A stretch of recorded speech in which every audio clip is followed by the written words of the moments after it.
Assalamualaikum sahabat kebaikan. Yuk beramal bersama Yayasan Amal Mata Hati yang bergerak di bidang dakwah, pendidikan, sosial, dan kemanusiaan. Titipan kebaikan bisa Anda salurkan melalui nomor rekening berikut ini. Bismillahirrahmanirrahim. Assalamualaikum warahmatullahi wabarakatuh. Alhamdulillahilladzi hadana lihadza wa ma kunna linahtadiya lawla an hadanallah. Asyhadu an la ilaha illallah wahdahu la syarikalah wa asyhadu anna Muhammadan abduhu wa rasuluh alladzi la nabiyya la rasula ba'dahu amma ba'd. Sahabat amal mata hati yang dirahmati Allah, alhamdulillah kembali dipertemukan di dalam program Kamal, kajian amal mata hati, sebuah program dari Yayasan Amal Mata Hati melalui channel YouTube Yayasan Amal Mata Hati bersama saya Kurnia Rahmat, kita Yayasan Amal Mata Hati. Dan seperti mana biasa, insya Allah kita akan melanjutkan program Kamal ya. Dan kajian untuk hari Kamis, insya Allah kita akan membahas terkait dengan adab ya. Adapun materinya ya bisa sahabat dapatkan tentu di website kami amalmatahati.id ya. Baik, untuk kajian adab bisa dilihat pada masih terkait dengan kajian tazkiyatun nafas. Kajian tazkiyatun nafas, tapi dia itu terkait dengan adab ya. Yang mana kajian ini saya mulakan pada waktu itu di sekitar bulan Ramadan. Baik, kita lihat di sini.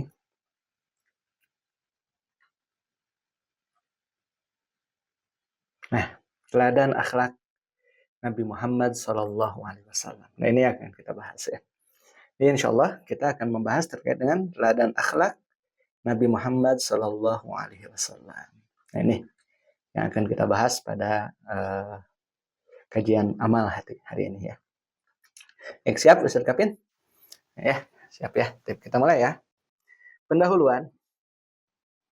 Rasulullah Muhammad SAW bukan hanya diutus sebagai penyampai wahyu, tetapi juga sebagai teladan sempurna dalam akhlak dan perilaku. Allah Azza wa Jalla sendiri yang memuji akhlak beliau dalam Al-Quran, menjadikan Nabi Muhammad SAW sebagai panutan dalam berkata, bersikap, dan berinteraksi. Maka setiap muslim yang ingin menghiasi dirinya dengan akhlak mulia harus meneladani Nabi Muhammad SAW dalam seluruh aspek kehidupannya. Ya, menjadikan beliau teladan ya. Menjadikan beliau teladan terutama dari sisi akhlak beliau yang teramat sangat mulia. Dan bahkan Allah Subhanahu wa taala ya memuji akhlak beliau di dalam Al-Qur'an. Nah, di sini kita lihat ya. Akhlak agung Nabi SAW dalam Al-Qur'an. Ini bisa sahabat dapatkan yaitu dalam Al-Qur'an surat Al-Qalam ayat yang keempat ya. A'udzubillahi minasyaitonirrajim wa innaka la'ala khuluqin azim. Masya Allah. Jadi, dan sungguh engkau wahai Muhammad benar-benar berada di atas akhlak yang agung. Begitu ya. Nah, jadi Ustaz, kalau kita ya di dalam berdakwah itu yang dilihat oleh orang itu ilmu dulu atau akhlak dulu biasanya. Orang lihat kita tuh dari ilmu dulu, ya kita pendakwah gitu kan. Tapi yang dilihat itu akhlak dulu atau ilmunya dulu? Akhlak dulu ya. Iya. Terkadang begini ya, ada pendakwah yang ilmunya biasa-biasa gitu kan, tapi karena akhlaknya bagus, Masya Allah, dia diterima di tengah-tengah masyarakat ya. Ada pendakwah yang ilmunya Masya Allah gitu kan, tinggi gitu, tapi akhlaknya kurang baik. Nah, itu terkadang dakwahnya itu tidak diterima di tengah-tengah masyarakat. Nah, oleh sebab itu maka yang paling penting gitu kan, yang menghiasi ilmu yang mulia itu adalah akhlak yang mulia juga. Jangan sampai ilmunya mulia ya, tapi akhlaknya tercela kan. Itu naudzubillahi min dzalik ya. Nah, jadi seperti itu. Nah, sementara Rasulullah SAW bahkan sebelum beliau diangkat jadi Rasul pun ya, beliau itu punya julukan di tengah-tengah masyarakat. Apa coba julukan beliau? Di tengah-tengah kaum Quraisy Arab pada waktu itu, ada beliau itu punya julukan orang yang teramat sangat amanah. Nama julukannya itu Al-Amin, Ustaz. Ya, itu bahkan sebelum beliau diangkat jadi Ya Rasul kan, di tengah-tengah masyarakat itu disebutnya Al-Amin. Apa Al-Amin itu? Orang yang terpercaya. Jadi masyarakat Quraisy sangat mempercayai Rasulullah Shallallahu Alaihi Wasallam. Bahkan saya teringat dengan satu peristiwa ya, pada waktu itu kan Ka'bah itu kan direnovasi. Pas bagian terakhir itu harus memindahkan Harus memindahkan Hajar Aswad. Kan Hajar Aswad itu diamankan dulu lah dalam renovasi Ka'bah itu kan. Nah, kemudian pas waktu sudah selesai Ka'bahnya itu, eh, kaum para kabilah Quraisy itu mereka berselisih gitu kan. Ya setiap kelompok ingin menjadi pimpinan kelompok ya. Dengan kelompok itu setiap pimpinan kelompok ingin menjadi orang yang atau merasa menjadi orang yang berhak untuk memindahkan Hajar Aswad ke tempat semula gitu, atau ke tempatnya. Sehingga mereka berdebat satu sama lain gitu. Saya yang paling berhak, saya yang paling berhak. Nah, kemudian ada di antara mereka, bagaimana kalau kita adukan saja ini kepada Muhammad katanya. Ya, karena waktu itu belum diangkat sebagai nabi ya. Beliau itu masih muda. Nah, kemudian ketika diadukan kepada Rasulullah SAW yang pada waktu itu belum menjadi nabi dan rasul, nah maka apa solusinya? Ya, beliau bentangkan sorbannya ya. Jadi di situ ada 4 kabilah ya. Kemudian beliau ya pindahkan batu tersebut ke sorbannya, dan kemudian 4 kabilah itu disuruh untuk apa? Disuruh untuk mengangkat sorban. Jadi sorbannya diangkat. Nah, setelah kemudian mereka bawa ke ke arah tempat Hajar Aswad tuh, dan kemudian dengan tangan beliau yang mulia beliau pindahkan dari sorban itu ke tempat semula Hajar Aswadnya. Itu Masya Allah. Jadi di usia muda beliau bahkan beliau menunjukkan leadership yang teramat sangat luar biasa dan memberikan kepuasan kepada siapa? Kepada seluruh pimpinan kelompok dari bangsa Quraisy pada masa itu. Luar biasa ya. Nah, maka akhlak beliau itu adalah akhlak yang agung, akhlak yang mulia. Oleh sebab itu ketika beliau mendakwahkan Islam juga, ya sebenarnya bukannya mereka nggak mau menerima, tapi di antaranya juga ada yang karena gengsi, gitu kan? Ada yang karena ya saya lebih tinggi lah dari Muhammad gitu ya. Gitulah. Ya kalau dilihat, kalau dari sisi akhlak ya Rasulullah itu akhlaknya luar biasa. Ya, nah, maka ayat ini adalah pujian langsung dari Allah Subhanahu wa taala yang menunjukkan betapa tinggi dan mulianya akhlak Rasulullah Shallallahu alaihi wasallam. Tidak hanya dalam ibadah, nah ini ya faktor atau beberapa hal yang harus kita perhatikan. Kita itu hidup nggak hanya ibadah saja ya. Ada masanya kita berinteraksi kan dengan masyarakat, atau disebut muamalah ya. Interaksi sosial lah. Kita ini makhluk Makhluk sosial, bukan makhluk yang bersifat individual kan gitu. Nah, oleh sebab itu maka yang dinamakan dengan akhlak mulianya Rasulullah SAW itu tidak hanya dalam ibadah. Nah, ini yang patut kita jadikan sebagai contoh gitu ya. Tidak hanya dalam ibadah tetapi juga dalam muamalah, kasih sayang, kesabaran, dan ketegasannya dalam kebenaran. Masya Allah. Baik ya. Nah, dan di sini juga dari Sa'ad bin Hisham bin Amir radhiyallahu an, beliau bertanya kepada Aisyah radhiyallahu anha, ibunda kita, tentang akhlak Nabi Muhammad SAW. Lalu ia menjawab, kana khuluquhul Quran. Masya Allah. Jadi Rasulullah itu apa nih? Al-Quran yang berjalan. Ya, the walking Quran. Ya, Al-Quran yang berjalan. Masya Allah. Kenapa? Akhlak beliau itu ya Al-Quran. Jadi gambaran daripada akhlaknya Rasulullah SAW itu ada di dalam Al-Quran. Maknanya ya, seluruh perilaku Nabi Muhammad SAW adalah cerminan nyata dari isi Al-Quran. Baik dalam hal sabar, Masya Allah, sabarnya luar biasa ya. Adil ya. Nah, kemudian juga lemah lembut, jujur, hingga kasih sayang. Wah, sebenarnya pertemuan yang singkat ini dalam program Kamal nggak akan sanggup ya. Atau nggak akan cukup untuk menggambarkan bagaimana sabarnya beliau, adilnya beliau, lemah lembutnya beliau, ya, jujur hingga kasih sayang beliau. Masya Allah, ya, ada begitu banyak sekali yang pernah saya baca gitu, atau yang pernah saya dengar gitu kan, terkait dengan kemuliaan akhlak beliau. Masya Allah, luar biasa. Nah, beberapa contoh akhlak mulia Nabi Muhammad SAW. Yang pertama, lembut dan pemaaf. Masya Allah, ya. Allah Jalaluh berfirman, ya, Fabima rahmatin minallahi linta lahum walau kunta fazzan ghalidhal qalbi lanfadu min haulik. Maka disebabkan rahmat dari Allah lah kamu bersikap lemah lembut kepada mereka. Sekiranya kamu bersikap keras lagi berhati kasar, tentulah mereka menjauh dari sekelilingmu. Tuh begitu ya. Jadi gambaran terkait dengan apa? Dakwah itu ya bersikap lemah lembut ya, dan itu adalah merupakan rahmat dari Allah Subhanahu wa taala. Jadi kalau orang yang diberikan karunia berupa kasih sayang ya, maka dalam hal ini dia akan bersikap lemah lembut gitu. Nah, dan kemudian lemah lembutnya itu ya menjadikan orang lain tuh nyaman gitu kan. Orang lain itu senang berada di samping dia gitu kan. Nah, akan tetapi jikalau dia berhati kasar, ya tentulah mereka menjauh dari sekelilingmu. Nah begitu ya. Jadi jangan sampai di dalam menyampaikan kebaikan tidak dengan cara yang baik begitu.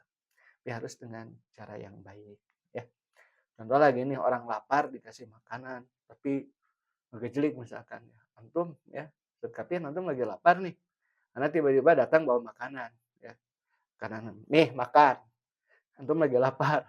Dimakan nggak kira-kira kalau anak ngasihnya kayak gitu? Nah, kira-kira makan nggak? Dengan kasar gitu kan? Kira-kira nih, makan nggak? Hmm? Ya, anak itu, misalkan, ya dengan kata-kata yang kasar, hmm? Nggak akan ya? Nggak akan dimakan kan? Enggak. Mikir-mikir dulu, tapi akhirnya nggak akan dimakan kan? Iya.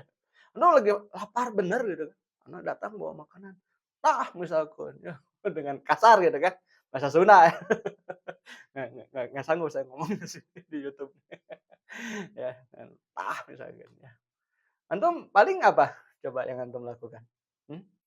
Ya, dibiarkan ya atau ya dibalas lagi kan kasarnya. Bisa antum buang, bisa antum buang kan makanan gitu. Nah, begitu ya. Padahal makanannya enak gitu kan. Dan yang dikasih siapa? Orang ya, orang yang lapar. Tapi ketika memberikan makanan dengan cara yang tidak baik kan hilang sudah rasa laparnya kan gitu. Yang timbul apa? Emosi, nah marah. Nah begitu. Jadi kita menyampaikan kebaikan tidak dengan lemah lembut, Masya Allah, orang akan tersinggung gitu ya. Padahal yang kita sampaikan benar gitu kan. Tapi ya bukan bukan tidak benar sih sebenarnya caranya, tapi apa ya, tidak bisa menyentuh gitu. Maka dakwah itu harus menyentuh. Nah, dalam banyak kejadian, meskipun beliau SAW disakiti atau dihina, beliau tetap memilih memaafkan dan mendoakan kebaikan. Seperti saat dilempari batu oleh penduduk Taif. Betul, ya. Bahkan malaikat Jibril kan datang. Kalau kamu ingin aku timpakan gunung Uhud itu kepada mereka, kan aku timpakan, tapi kan tidak. Gitu ya. Luar biasa. Kemudian yang kedua, jujur dan amanah. Ya. Sejak sebelum diangkat menjadi nabi, ya, Nabi Muhammad SAW dikenal sebagai Al-Amin, itu yang tadi saya sebutkan, ya. Yang terpercaya, tidak pernah berdusta, menipu atau berkhianat. Nah itu Rasulullah itu, ya. Nah dari Abdullah bin Mas'ud radhiyallahu anhu Rasulullah SAW bersabda, ya, Inna sirqa yahdi ilal bir, wal birra wa innal birra yahdi ilal jannah. Tuh. Sesungguhnya kejujuran akan membawa kepada kebaikan dan kebaikan akan membawa ke surga. Nah, gitu. Ya. Betul ya? Jadi kita harus menjadi pribadi yang jujur. Hah? Nggak ada apa-apa nih? Ya, kita rolling aja ya, biarkan. Ya, nah, jadi gitu ya. Sesungguhnya kejujuran akan membawa kepada kebaikan dan kebaikan akan membawa ke surga. Ya. Hadis riwayat Bukhari yang nomor 6094 dan Muslim nomor 2607. Nah ini ya.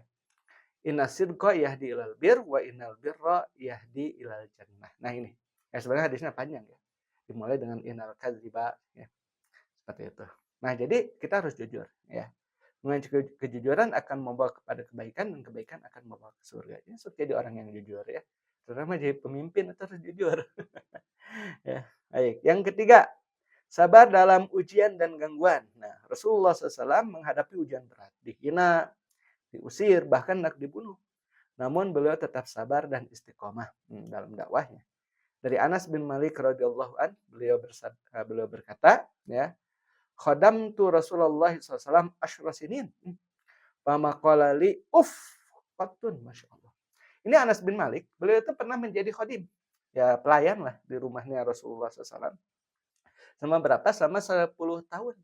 Dan kata beliau, famali ya, pamaqala li uffin qat.